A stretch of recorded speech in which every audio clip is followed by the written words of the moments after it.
अस्सलाम वालेकुम everyone, I am राहत फ़तेह अली खान, योर्स राहत फ़तेह अली खान।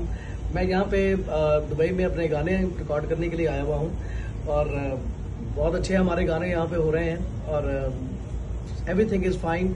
और मैं यही आपसे गुजारिश करूँगा कि घटिया अफवाहों पे बिल्कुल भी कान ना धरें।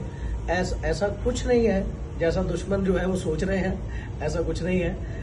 इंशाल्लाह ताला मैं जल्द अपने वतन अजीज में वापस आऊंगा, आप सब लोगों के पास आऊंगा और इंशाल्लाह ताला एक बहुत सुपर हिट गानों के साथ जो है वो आपको महसूस करेंगे।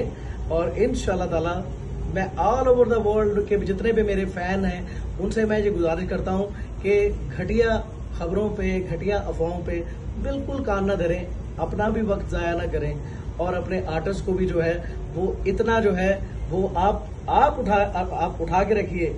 आपने उठाना है तो आपका आर्टिस्ट जो है वो आपके साथ खड़ा है। तो इंशाल्लाह ताला you are my power, my audience, my fans are my power.